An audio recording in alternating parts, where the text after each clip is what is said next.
빌레몬서 1장 15절부터 25절까지 교독하겠습니다. 빌레몬서 1장 15절부터 25절, 15절부터 교독합니다. 아마 그가 잠시 떠나게 된 것은 너로 하여금 그를 영원히 두게 함이리니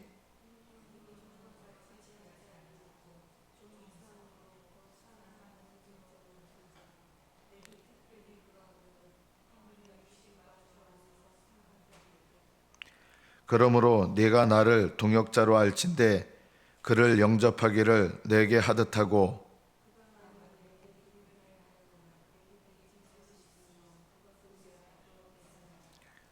나 바울이 친필로 쓰노니 내가 갚으려니와 네가 이 외에 네 자신이 내게 빚진 것은 내가 말하지 아니하노라.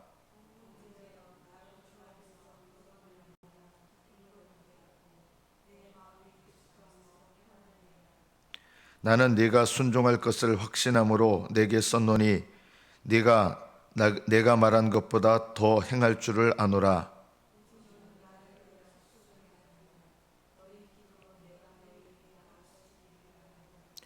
그리스도 예수 안에서 나와 함께 갇힌 자 에바브라와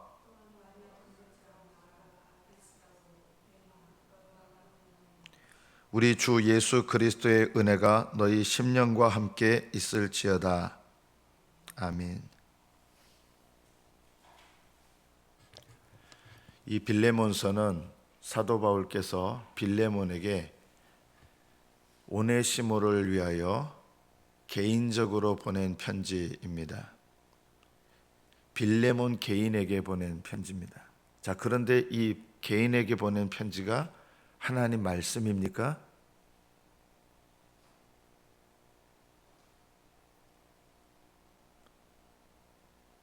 사도 바울이 무조건 누구한테 편지를 보내면 그게 다 성경이 되는 겁니까? 그렇지 않습니다. 고린도 전서와 고린도 후서에 보면 사도 바울이 편지를 고린도 교회에 이 성경에 없는 편지를 보낸 것도 있고요. 또 다른 성경 말씀에 보면 라오디게아로부터 오는 편지를 너희도 읽어라. 아마 그 편지가 남아 있었다면 우리 신약 성경에 라오디게아서라는 성경이 있었을 것입니다. 사도 바울이 썼다고 성경이 아닙니다. 물론 성경은 사도들과 선지자들, 신약의 선지자들을 말합니다. 구약 선지자들 아닙니다. 사도들과 선지자들을 통해서 성령의 감동으로 기록되게 하신 것이 성경이 되는 겁니다. 그래서 이 빌레몬서는 빌레몬 개인에게 보낸 편지 같지만 놀랍게도 성령의 감동으로 쓰여진 성경입니다. 개인적인 편지로 보내진 것은 사실이지만 성령께서 이것을 통해서 감동하셔서 우리에게 말씀하시는 거예요. 시편 22편 보면 다윗은 나의 하나님 어찌하여 나를 버리셨나이까. 내가 낮에도 부르짖고 밤에도 잠잠치 아니하오나 내게 응답하지 아니하시나이다. 다윗은 자신의 상황 속에서 자기를 버린 것 같은 하나님, 경험적으로 얘기하는 거예요. 경험적으로는 하나님이 자기를 버린 것 같은 거예요. 그래서 나의 하나님 어째 나를 버리셨나이까 라고 고통하면서 부르짖는데, 이 다윗이 개인적으로 부르짖는 것 같지만 이 다윗의 부르짖음이 누구에 대한 예언이 됩니까? 십자가 위에서 똑같은 말씀으로 예수님께서 나의 하나님 어째 나를 버리셨나이까. 십자가에서 예수님의 말씀을 다윗이 예언한 거예요. 이 빌레몬서는 비슷합니다. 빌레몬 개인에게 보낸 개인적인 편지 같지만 성령께서 감동하셔서, 바울은 누구와도 같겠습니까? 우리가 이 빌레몬서를 읽을 때 개인적인 차원에서도 읽을 필요가 있어요. 우리가 개인적인 관계 속에서 어떻게 되는가. 그러나 이것이 하나님의 말씀이기 때문에 어떤 시각에서 우리가 읽게 되냐면 바울은 예수님을 상징합니다. 그리고 빌레몬은 예수님께서 신뢰하시는 신자, 우리가 그런 사람이 돼야죠. 그리고 예수님께서 나에게 다른 신자를 향해서 권면하고 나에게 부탁하시고 명령하시는 말씀이 이 다윗을 통해서, 오네시모를 통해서, 빌레몬을 통해서 나타나는 것입니다. 우리가 빌레몬서가 그냥 개인적인 편지가 아니라 성령의 감동으로 쓰여진 하나님 말씀이라는 걸 알아야 됩니다. 오늘 본문 15절에 보면 그가 잠시 떠나게 된 것은, 그는 오네시모죠. 떠난 게 어떻게 떠났습니까? 노예 일 하기 싫어서 주인인 빌레몬을 떠나 도망쳐 버렸습니다. 자, 이 사건에 대해서 빌레몬이 어떻게 해석을 해야 되느냐라고 하는 것입니다. 이 당시에 주인을 떠난, 자기 마음대로 떠난 노예는 죽든지 뭐가 잘라지든지 이렇게 돼야 되는 중죄예요. 이때 노예는 주인의 재산이거든요. 사람이 아니에요. 이 당시 노예는요, 그냥 재산이에요. 살아있는 물건일 뿐입니다. 도망쳤어요. 예수님을 모르는 때였습니다. 아마 빌레몬도 이 당시에 예수님을 모르는 때였을 수도 있습니다.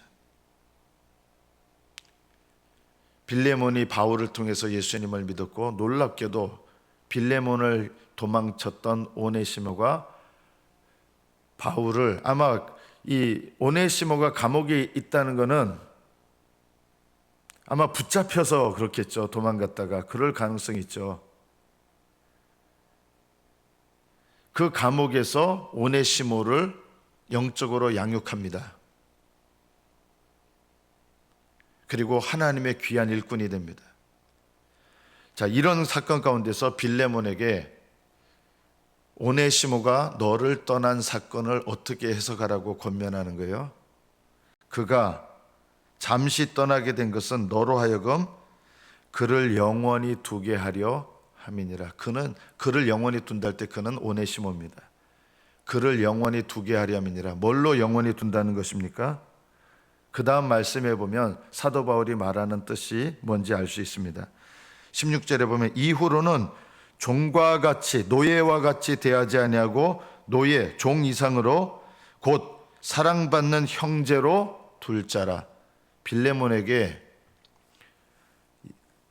그 사람이 너를 떠나게 된 이유가 뭐냐면 하나님의 섭리인데, 그 사람으로 하여금, 오네시모로 하여금, 분명히 노예예요. 물건이에요. 살아있는 물건, 살아있는 재산이에요. 오네시모를 너에게 영원히 두게 하는데 어떻게 영원히 두느냐? 사랑받는 형제로 너에게 두시기 위해서 하나님께서 노예였던 이 오네시모가 주인 빌레몬을 도망치는 사건이 일어나도록 섭리하셨다, 이 뜻입니다. 이렇게 해석하라는 것입니다. 이 오네시모 나쁜 놈, 이 주인을 떠나서 지 맘대로 도망친 놈, 죽어야 될 놈, 이렇게 이 사건을 해석하라는 게 아니라 이 오네시모가 너를 떠나 도망치게 된 이 사건을 어떻게 해석해야 되느냐? 영원히 너의 사랑받는 형제로 하나님께서 두시기 위해서 너에게 이 사건을 주셨다. 그리고 이 사건을 너는 어떻게 해석하라는 거예요? 오네시모가 도망친 것은 예수님을 믿어 하나님의 자녀가 돼서 함께 믿음의 형제가 되고, 그 믿음의 형제가 되도록 하나님께서 지금 너에게 요구하시는 것이다라는 거예요. 너는 그 사건을, 도망친 사건을 이렇게 해석해라. 해석이 돼야 되는 거예요. 해석이 돼야 뭐가 나옵니까? 올바른 믿음의 적용이 나옵니다. 적용이 뭘까요? 그 다음에 사도 바울이 계속 이야기하는 거예요. 사랑받는 형제로 둘 자라. 17절에 어떻게 적용하라는 겁니까? 이렇게 해석을 해야 된다는 거예요. 도망친 사건이 영원히 너의 사랑을 받는 형제로 하나님께서 두시기 위해서 그 사람이 너를 도망친 것이다. 그리고 적용을 하게 하는데 17절 보시죠. 가장 놀라운 적용 중에 하나입니다. 그러므로 네가 나를, 너는 여기서 빌레몬이죠, 나를, 바울이죠, 네가 나를 동역자로 알진대 함께 하나님을 섬기는 자로, 하나님의 일을 하는 자로 네가 나를 안다 그러면, 바울을 안다 그러면 그를 영접하기를, 그는 누굽니까? 오네시모입니다. 갇힌 중에서 오네시모가 뭐 감옥에 갇혔는지 아닌지는 모르겠어요. 근데 바울도 어쨌든 이 오네시모를 양육해서 훌륭한 믿음의 일꾼으로 세워놓은 거예요. 그리고 누구한테 보내요? 이 법적인 문제를 해결해야 되는 거예요. 그리고 이 노예 신분을 없애주고 싶었던 거예요. 하나님의 일을 하도록 하기 위해서. 그래서 오네시모를 빌레몬에게, 아직도 법적으로 주인이잖아요, 노예잖아요, 빌레몬에게 보내면서 놀라운 적용을 요구합니다. 그를 영접하기를 내게 하듯 하라.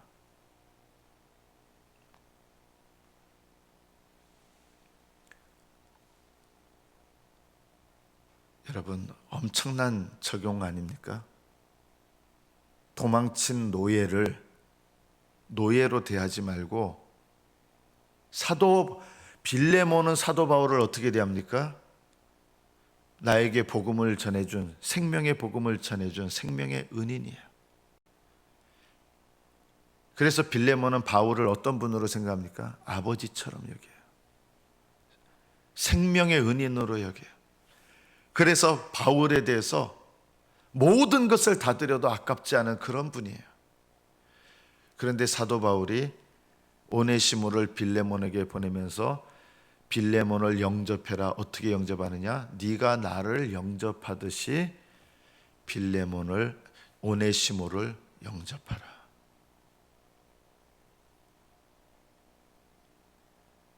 여러분, 이게 적용입니다.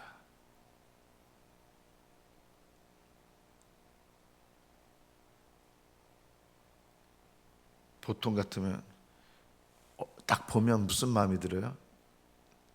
도망친 노예놈, 이 생각부터 들게 돼 있어요. 그런데 영원히 너의 사랑, 빌레몬의 사랑을 받는 형제로, 우리들의 사랑이 아니라 빌레몬의 사랑을 받는 믿음의 형제로 두시기 위해서 빌레몬이 너를 오네시모가 떠나 도망치는 이 하나님께서 역사하신 일이라는 거예요. 하나님께서 역사하신 일의 관점에서 빌레몬 너를 오네시모가 도망친 사건을 해석하라는 겁니다.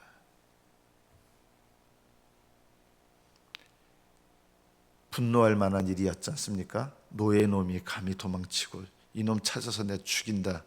주인들 옛날에 다 그래요. 끝까지 찾아주고, 우리나라 옛날에 무슨 추노라는 것처럼 노예는 붙잡히면 죽거나 뭘 잘라내요. 그런데 이 사건을 하나님 관점에서 해석하게 하고, 그 해석을 따라 나를 대하듯 그를 영접해라. 빌레몬은 그렇게 했을까요? 성경에 안 나와 있죠. 이건 편지 보낸 내용이니까. 저는 100% 빌레몬이 바울의 말대로 했을 것이다. 이 빌레몬서는 한 장으로 되어 있는 짧은 편지지만 기독교적인 모든 해석, 기독교적인 모든 적용이 응축되어 있는 너무나 놀라운 말씀이에요. 그리고 너에게 빚진 것이 있다 그러면, 몸값도 있잖아요. 노예 몸값. 뭐 또 주인한테 뭐 훔쳐가지고 또 달아날 수도 있었겠죠, 그죠? 오네시모가 그냥 도망간 게 아니라, 뭐 보통 노예들 도망가면 뭐 훔쳐갖고 도망가잖아요. 너에게 진 빚이 있다면, 빚이란 말과 죄라는 말은 성경에서 같은 단어입니다. 사도 바울이 이렇게 얘기합니다. 그 오네시모의 빚 내가 내 앞으로 계산해라. 여러분, 이것이 예수님 모습이에요. 이 바울의 모습은 우리의 빚을 대신 갚아주시는 예수님 모습이에요. 또 우리 모습이 이렇게 돼야 돼요. 여러분은 형제의 빚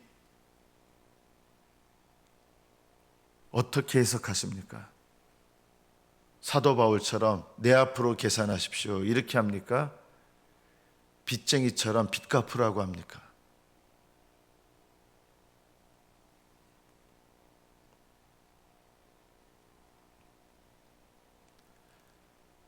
저는 우리 교회, 저는 이제 말씀을 전하니까 우리 성도들의 입장에서 목사인 저를 봤을 때 여러분들은 저를 이렇게 생각해 주시길 바라요. 목사인 제가 하나님 앞에 응답해야 될 게 있어요. 근데 성도들인 여러분들께서는 저에게 응답하셔야 될 게 있다. 그게 뭐냐? 사도 바울처럼 그 빚을 내게로 계산해라. 내 걸로 여기는 거.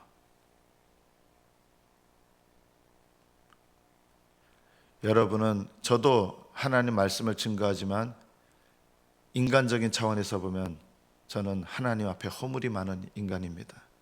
실수도 많은 인간입니다. 그래서 때로는 여러 가지 실수가 나오기도 합니다. 그죠? 자, 그런데 그런 실수들을 저희는 줄여야 되고 하나님 앞에 얘기해야 되고 하지만 그런 실수들이 나타났을 때 여러분은 어떤 마음을 품습니까? 내게로 계산해라. 내가 그것을 함께 감당해주고 함께 내 걸로 여기고 내 빚으로 여기고, 내 걸로 계산하라는 것은 오네시모의 빚을 내 걸로 여기고 내가 감당해 주겠다라고 하는 거예요. 이것이 그리스도인의 마음입니다.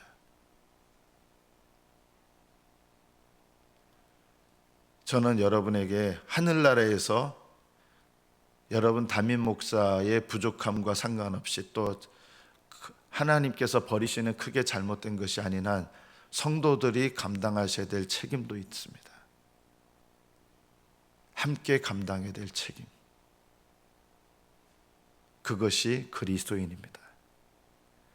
목사는 성도들의 빚을 감당해야 되고 성도들은 목사의 빚을 감당해야 된다. 이것이 그리스도인입니다. 우리는 누군가의 죄를 비난하기보다 그것보다 내가 감당해야 될 나의 빚으로 여기고 내게로 계산하십시오. 예수님은 우리에게 늘 그렇게 하세요. 이미 그렇게 하셨고 날마다 그렇게 하십니다. 날마다 우리 짐을 짊어져 주시는 분이십니다. 죄의 짐을 짊어지십니다. 날마다 우리 짐을 지시는 하나님이십니다. 그리고 빌레몬에게 또 다른 적용을 이야기합니다. 20절에 보면 오 형제여 나로 주 안에서 너로 말미암아 기쁨을 얻게 하고 내 마음이 그리스도 안에서 평안하게 하라. 너로 인하여, 지금 오네시모를 보내는데 이 빌레몬의 적용을 통해서 그 적용을 요구하는 거예요. 부탁하는 거예요. 빌레몬아, 주 안에서 너로 말미암아 내가 기뻐하길 원한다. 너의 적용 때문에 내가 평안하기 원한다.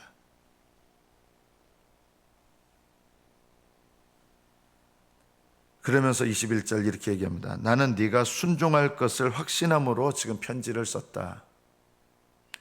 빌레몬이 어떻게 할 거라는 게 이렇게 신뢰가 되지는 거예요. 사도 바울 입장에서 내가 이렇게 말하면 너는 이렇게 해석하고 이렇게 적용할 줄을 믿는다 라면서 편지를 보낸 거예요. 그리고 내가 말한 것보다 당신은 더 많이 행할 줄 아노라. 형제로 여기고 바울처럼 영접하고. 어떻게 영접했겠어요? 저는 예상됩니다. 자기 노예였던 오네시모를 어떻게 여겼을까요? 주의 종으로 영접했을 겁니다. 여기 성경에 안 나와 있는데 저는 그런 적용을 분명히 했을 것이다. 노예였던, 자기 살아있는 물건이었던 오네시모를, 그것도 도망친 노예를 영접하면서 어떻게 영접해요? 주의 종으로 영접합니다.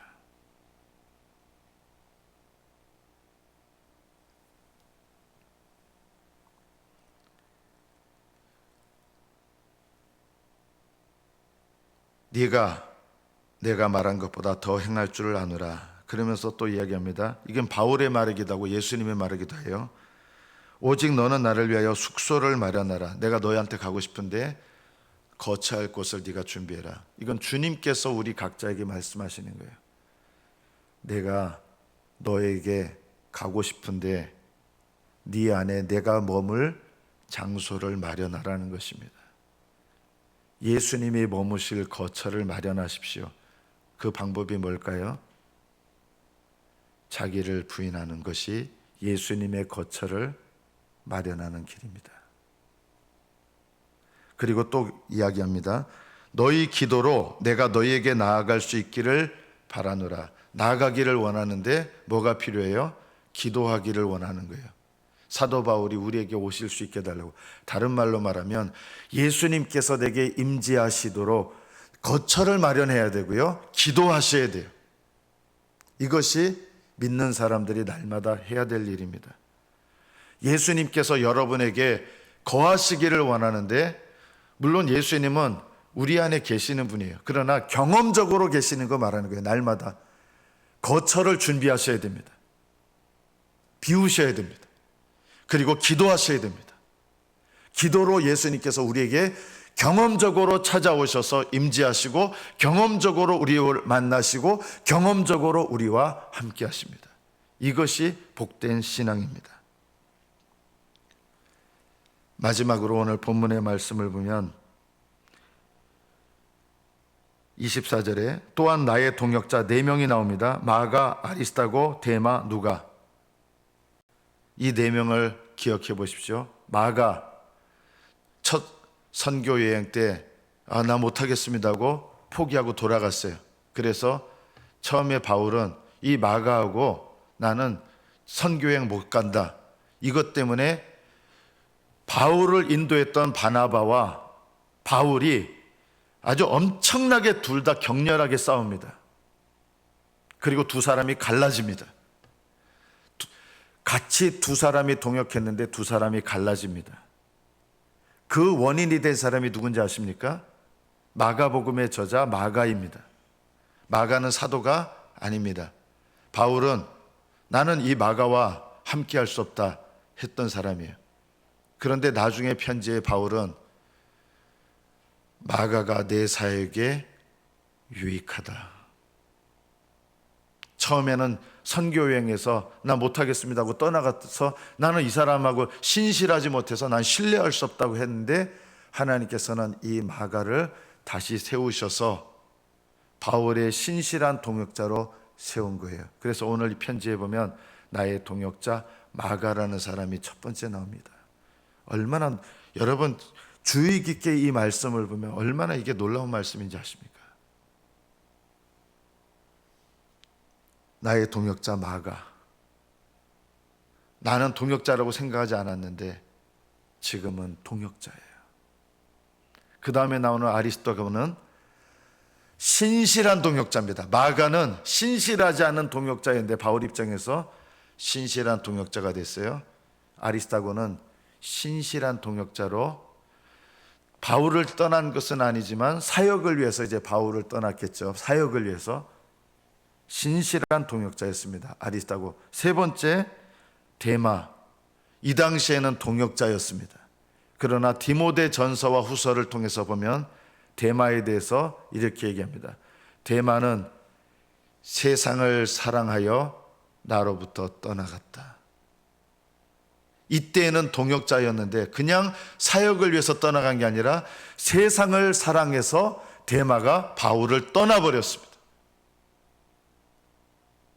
우리가 이 데마를 통해서 신실한 사역자로 돌아올 수 있어요, 마가처럼. 그러나 한때는 신실한 사역자였던 것 같은데 때가 지나서 그 신실함을 잃어버리는 사람도 있을 수 있다, 데마처럼.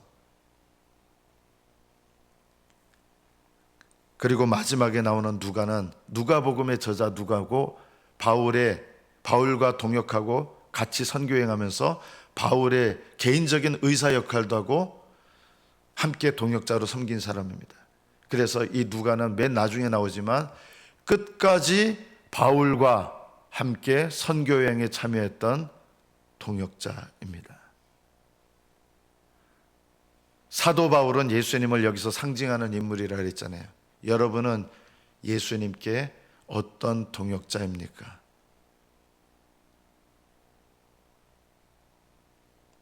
처음에는 부족해서 신실하지 못했을 수 있으나 하나님 앞에 철저하게 헌신하고 돌아와서 마가처럼 신실한 동역자가 되는 사람도 있을 것입니다. 처음부터 끝까지 신실한 아리스타고와 같은 사람도 있을 것입니다. 한때는 신실해 보였는데 떠나버린, 세상을 사랑해서 떠나버린 안타까운 사람도 있을 것입니다. 주님께서 동역자로 여기는, 현재 동역자로 여기는 사람 중에도 이런 다양한 사람들의 스타일이 있는 것입니다. 여러분은 주님 앞에, 그리고 주님께서 주시는 해석과 적용을 따라 어떤 동역자로 살아가십니까?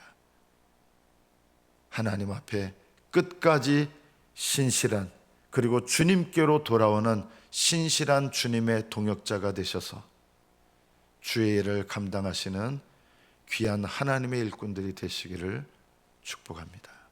기도하겠습니다.